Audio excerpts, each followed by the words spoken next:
in-person learning to remote learning. And were the teachers prepared to make that transition?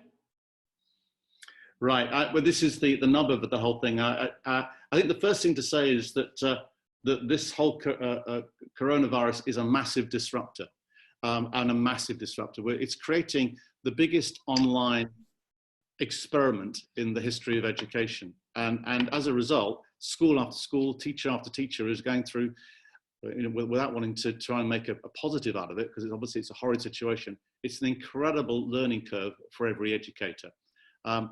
You know, you'll be aware that during the Second World War, a terrible experience, but coming out of it was the mass production of penicillin, the development of plastic surgery, and obviously nuclear fission as well. So massive outcomes coming from disruptors, and that's exactly what's happening here. And obviously, individual schools will start from where they are. And you probably don't know, but there was a survey done by the OECD in 2018 that reviewed all the participant jurisdictions and asked teachers, were they comfortable teaching online?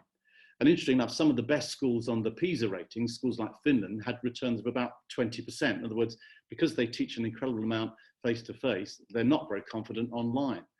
The area that came out top of that survey in 2018 was Shanghai, with 63% of teachers saying they were ready to teach online. So I think Shanghai has a massive advantage over the rest of the globe. The US figure was 45% in 2018.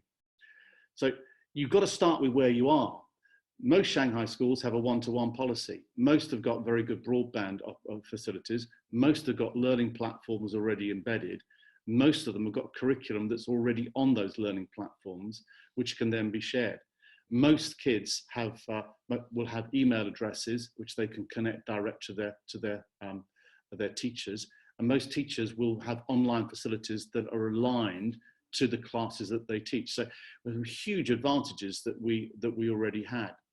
Many of our classrooms have got smart TVs which have their own interactive software on them already. So we probably started at Pao School a little bit ahead of the game, and we're by no means the furthest ahead. There are some fantastic examples in China. But I think because of the power of technology and the funding structures behind education, particularly in the private sector, there was a huge benefit that we had to start with. So the first piece of advice is start with your basics. And that's exactly what we did. We do have a learning platform called Pao School Learning, which is an American product, and many schools in the States will be using Pao School. And we use that for all the core work. As you're probably aware, there are two types of approach to online work. One is synchronous, which is where you have some sort of video link, where you have either a product like Zoom. We use a Chinese product called XY Link, but it's the same idea. We're using Zoom here. And this is a great product for being able to take an entire class. In fact, Zoom allows you to break it down into subgroups as well. So you can have group work going on within the class. Teacher can see every face and can work with the children. Can do a backdrop, as we are, of a PowerPoint. So a lesson can go on pretty much as it would do. And in our middle school and our high school, that's exactly how we're doing it. We've reduced length of lessons a little bit, but we're still delivering essentially the same lesson, but with the structure and backbone of that lesson put on to Pao School Learning, so the work can then be followed up in the student's own time to connect to it. In the primary school, there are regulations that allow only a certain amount of online direct teaching. And also it's much more difficult to do online teaching synchronously with a collection of 6-year-olds because they're less mature, they need more direct support, and parents have to be engaged with that in order to make it effective. So there's less of that we do at primary level. We do more asynchronous learning at that level, which is where you put your learning onto your platform and embed everything that you need into that piece of learning. So the tasks that need to be performed with timelines, with assessment, where the assessment must be sent, when it must be sent, videos that can be watched, questions on those videos. Very often there will be an embedding of maybe a headshot or a piece of teaching done by a teacher.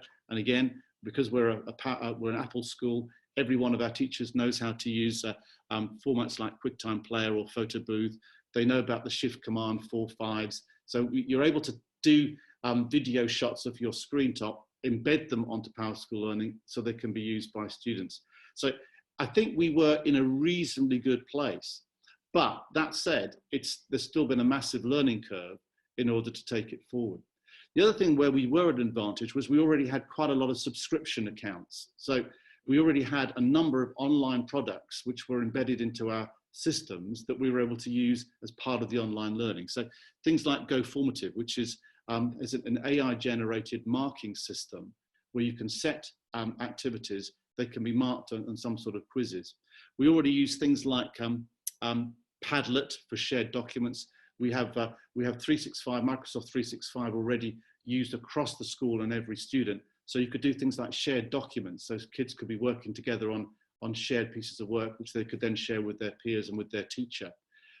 Quizlet is very uniformly used, setting up question and answers to see whether learning has been embedded.